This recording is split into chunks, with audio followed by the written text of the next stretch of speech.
설문조사를 했습니다. 자기 가슴에 가장 와닿는 단어가 무엇인가? 그 중에서 가장 많은 사람들이 꼽은 단어는 두 개입니다. 하나는 사랑이라는 말이고 또 하나는 어머니라는 말이었습니다. 사랑, 어머니, 우리의 마음을 따뜻하게 해주는 그런 단어입니다. 자식에 대한 어머니의 사랑을 따라갈 사랑이 없죠. 군대에 입대를 하면은 이제 머리를 빡빡 깎고 훈련소에서 고된 훈련을 받게 됩니다. 근데 그 훈련이 정말 정신 차리지 못할 정도로, 때로는 입에서 단내가 날 정도로 그렇게 고된 훈련을 시키고 난 다음에 아주 짓궂게도 고향을 향하여 좌우양우, 그리고는 전방을 향해서 어머니 삼창 실시 그럽니다. 그러면 어머니, 어머니, 어머니, 어머니만 부르는데도 눈물이 쪼르륵 흐릅니다. 그 다음에는 이제 어머니 은혜 노래를 부르라 그러죠. 나 실제 괴로움 다 잊으시고 기르실 제 밤낮으로 애쓰는 마음, 진 자리 마른 자리 가라앉으시며 손발이 다닳도록 고생하시네. 하늘 아래 그 무엇이 높다리요. 어머님의 은혜는 가히 없어라. 이렇게 곱게 부르지 않습니다. 군가 부르듯이 부릅니다. 근데 훈련병들이 온통 땀 버벅이 되고 흙투성이가 된 채 이 노래를 부르기 시작하면요, 한 소절이 다 끝나기도 전에 여기저기서 훌쩍거리는 소리가 들리기 시작합니다. 왜 그럴까요? 어머니의 그 희생적 사랑을 알기 때문입니다. 모든 인생은 어머니의 몸속에서부터 시작됐습니다. 그 어머니의 젖을 빨고 그 어머니의 사랑의 눈길을 바라보면서 자라났습니다. 이 세상에 어머니 없이 태어난 사람은 단 한 사람도 없습니다. 자식에 대한 어머니의 사랑이 끝이 없는데, 그 중에서 그 옛날 너무나 가난해서 먹고 살기 힘들었던 때가 있었죠. 그때 일할 능력도 없고 그저 식량만 축내는 노인들 살려두면 뭐하냐, 그래서 산채로 산에다 내다 버리는 고려장이 있었다고 합니다. 실제로 그게 역사적으로 있었는지는 검증되지 않습니다. 어쨌든 이런 이야기가 전해집니다. 아들이 늙은 노모님을 지게에 지고 다시 어머니가 집으로 돌아올 수 없도록 깊고 깊은 산속으로 들어갑니다. 그런데 지게에 엎인 어머니께서 꽃가지를 한 다발 움켜쥐고는 자꾸만 가는 길마다 꽃잎을 떨어뜨립니다. 아들이 물었어요. 어머니 뭐 하세요? 길 표시해 놓는 거야. 아들의 마음이 무너지죠. 어머니 다시 못 돌아오도록 그렇게 저는 어머니를 모시고 가는데 어머니께서 이러시면 저는 어쩌란 말입니까? 아니야, 나 때문이 아니야. 내가 혹시 집에 돌아가다가 길 잃어버릴까 봐 너 잘 길 찾아가라고 길 표시해 두는 거야. 세상에 이런 어머니의 사랑을 자식이 알 수 있겠습니까? 자식은 어머니를 내다버리면서도 혹시나 이 어머니가 집 찾아오려고 그러는가 보다 자기 생각에서 그러죠. 어머니는 그게 아니에요. 나를 내다버리는 아들일지라도 그 아들 돌아가다가 길 잃어버릴까 봐 길 찾아가라고 표시해주는 어머니, 그 어머니 사랑을 자식이 어떻게 알겠어요? 지난해 전라북도 교육청이 주최했던 글쓰기 공모전에서 동시 부문에 최우수상을 받은 6학년 어린이의 이런 시가 있습니다. 제목은 가장 받고 싶은 상입니다. 우덕초등학교 6학년 1반 이슬. 아무것도 하지 않아도 짜증 섞인 투정에도 어김없이 차려지는, 당연하게 생각되는 그런 상, 하루에 3번이나 받을 수 있는 상, 아침상, 점심상, 저녁상. 받아도 감사하다는 말 한마디 안 해도 되는 그런 상. 그때는 왜 몰랐을까? 그때는 왜 못 보았을까? 그 상을 내시던 주름진 엄마의 손을 그때는 왜 잡아주지 못했을까? 감사하다는 말 한마디 꺼내지 못했을까? 그동안 숨겨놨던 말, 이제는 받지 못할 상, 앞에 앉아 홀로 되뇌어 봅니다. 엄마 사랑해요. 엄마 고마웠어요.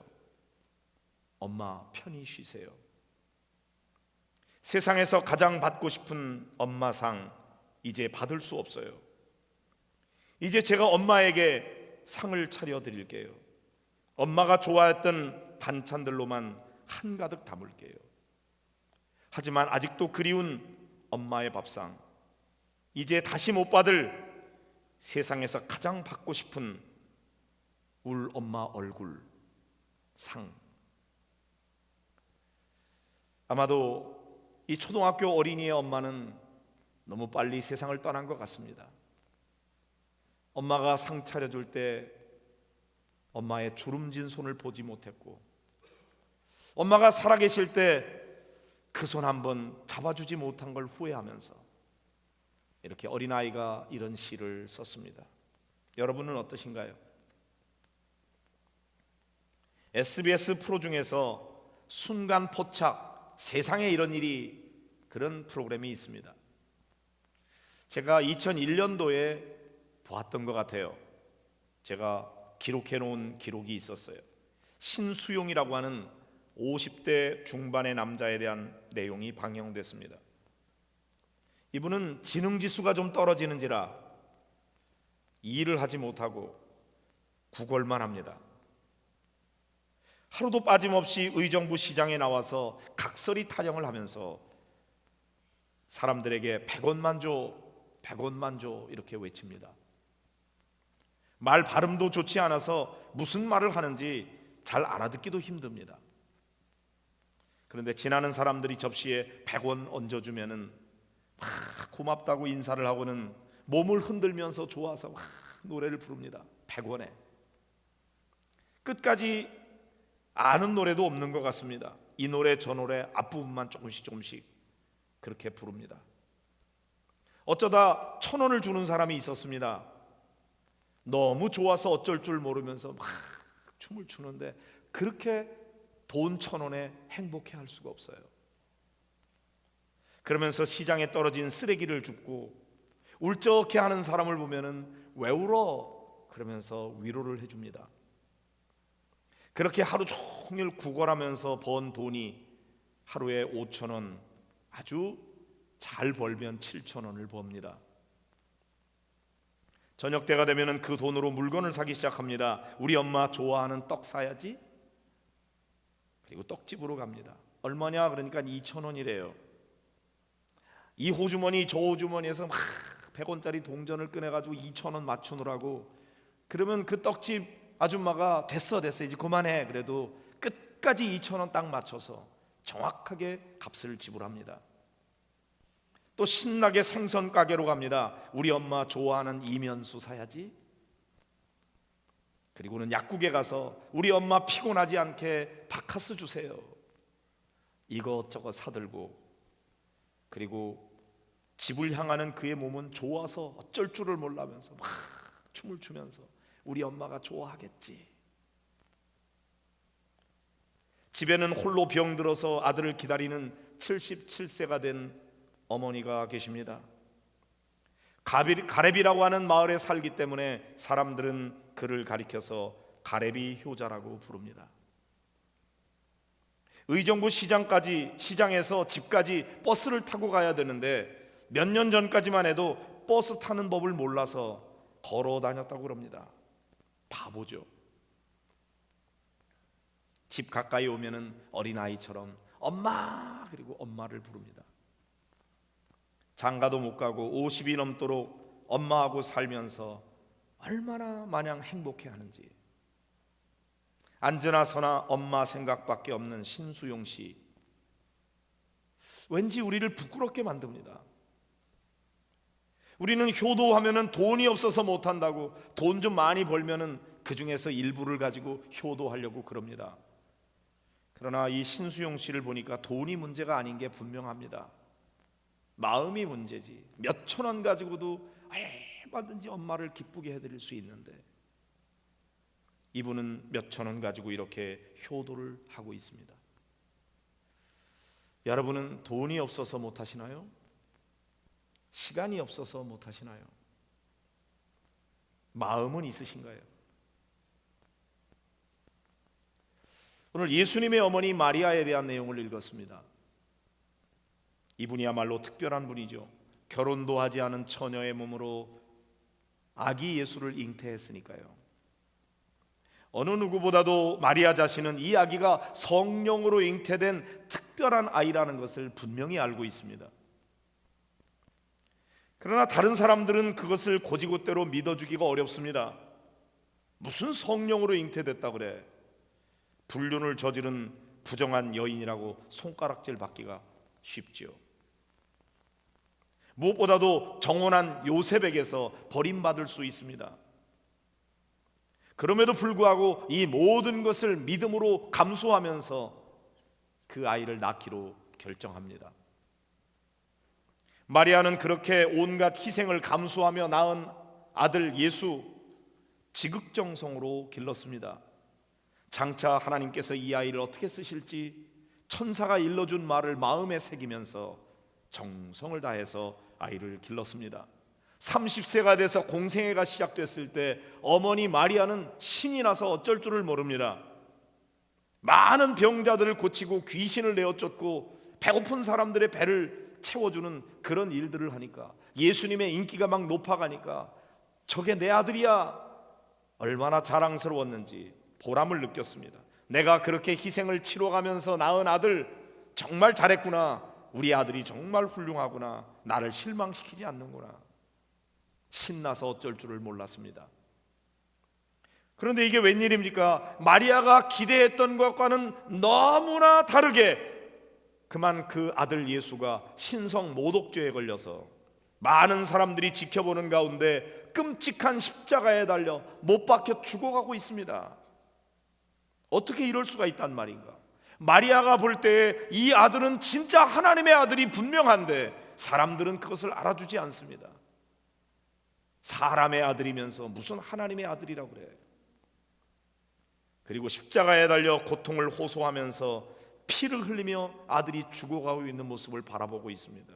도무지 이해할 수도 없고 이 현실을 받아들이기도 힘들어 견딜 수가 없습니다.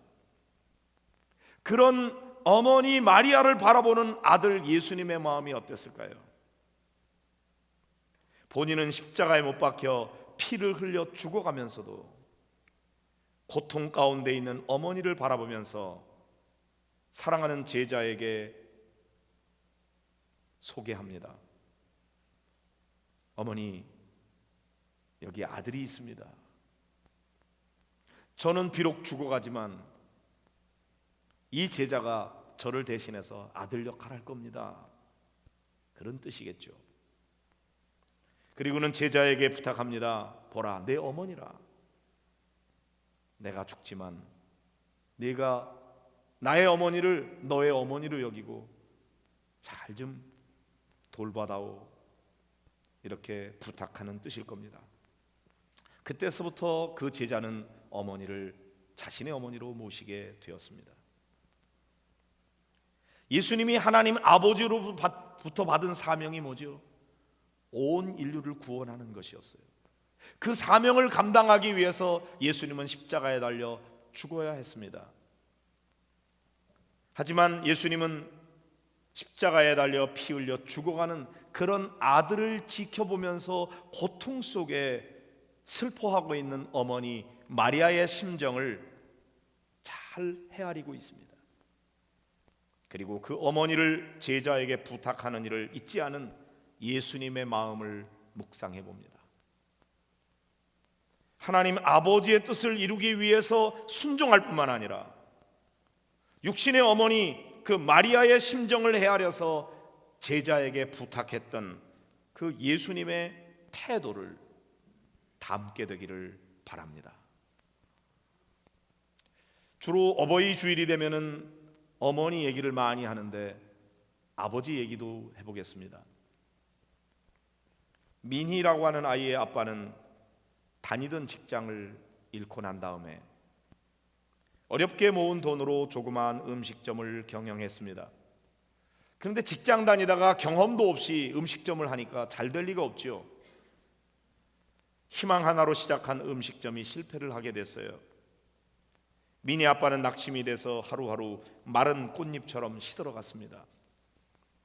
이제 민희네는 그나마 있던 돈도 없어지고 변두리 산동네로 이사를 해야만 했습니다.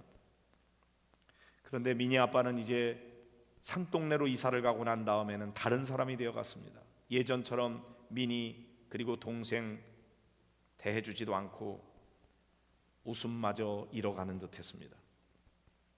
민희가 새벽녘에 엄마와 함께 우유 배달을 마치고 돌아와도 아빠는 온종일 어두운 방 안에만 처박혀 인사도 없습니다. 하루는 어린 남동생이 다 떨어진 운동화를 들고 방 안으로 들어왔습니다. 그리고 엄마, 아이들이 내 운동화 보고 뭐라는 줄 알아? 거지 신발이래, 거지 신발. 아빠는 이런 가슴 아픈 일을 당하고 나면은 늘 엄마로부터 1,000원짜리 한 장을 받아들고 술 한 병 사가지고 들어와서는 곰팡이 핀 벽을 향해서 돌아앉아 말없이 술잔만 기울이는 겁니다. 이러던 아빠가 모처럼 다짐을 하고 이제 우유 배달을 하겠다고 나섰습니다. 그것이 계기가 돼서 돈 좀 벌고 잘 풀리면 얼마나 좋을까요? 그러나 어려운 가정은 그렇게 쉽게 풀리지 않는 것 같아요. 그만 이 아빠가 모처럼 결심하고 나갔다가 우유 배달하다가 오토바이와 부딪혀서 팔을 다쳐서 며칠째 일도 못하게 됐습니다. 그러던 어느 날 밤 늦은 시간부터 비가 조록조록 내리기 시작했습니다. 사나운 비바람이 불면서 천둥 번개까지 치기 시작했습니다. 드디어 천장에 물이 고이더니 방 안에 물이 떨어지기 시작하는 겁니다. 민희 엄마는 물이 떨어지는 곳에 양동이를 받쳐 놓았습니다. 이걸 어쩌나 이렇게 비가 새는 줄 알았으면 진작 좀 손 좀 볼 걸 그랬어요. 아무런 대꾸도 없던 아빠는 깁스를 한 불편한 몸으로 자리에서 일어났습니다. 그리고 언제나 그랬듯이 엄마에게 1,000원을 받아들고 천둥치는 밤거리를 나섰습니다. 또 분명히 술을 드시고 올 거야 그렇게 생각을 하고 기다렸죠. 그런데 그렇게 나간 아빠가 새벽 1시가 넘도록 집에 돌아오지 않는 겁니다. 엄마와 민희는 잠을 이룰 수가 없었습니다. 그래서 이제 그 밤중에 밖에 나가게 됐어요. 밖에는 여전히 천둥 번개가 치고 비바람이 세차게 몰아치고 있었습니다. 우산을 받쳐 들고 민희와 엄마가 대문 밖을 나서서 아빠를 부릅니다. 아빠, 아빠. 갈 만한 곳을 다 찾아봐도 아빠를 찾을 수가 없어요. 할 수 없이 포기하고 집으로 돌아와서 대문을 여는 순간 민희는 자신의 눈을 의심했습니다. 폭우가 쏟아지는 지붕 위에 웅크리고 앉아있는 검은 그림자는 분명 아빠였어요. 알고 보니 아빠는 깨어진 기와 위에서 우산을 받치고 있었습니다. 집안에 피 새지 말라고. 돈을 벌어와서 비 안 새는 집에 가족들을 살게 해줘야 되는데 그렇게 하지 못하고 비 새는 집에 자식들이 살게 되는 거 너무나 미안해서 비라도 막아보겠다고 그렇게 지붕 위에 올라가서 우산을 받쳐들고 있는 이 아버지,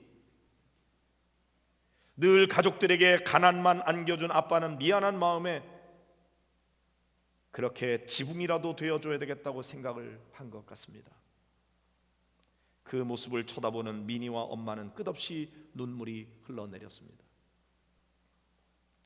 저는 이 이야기를 책에서 읽으면서 한 가정의 가장이라고 하는 사람들이 느끼는 부담감과 책임감이 얼마나 큰지를 생각하게 되었습니다. 비록 남들처럼 유복하게 해주지는 못한다고 할지라도 어느 집안의 가장도 다 내 가족 행복하게 해주고 싶다는 간절한 열망이 있죠. 그런데 그대로 잘 안 될 때 얼마나 부담이 큰지, 가장의 역할을 제대로 하지 못한다고 스스로 자기를 책망하면서 자기 자신을 학대하는 그런 아버지들이 많이 있습니다.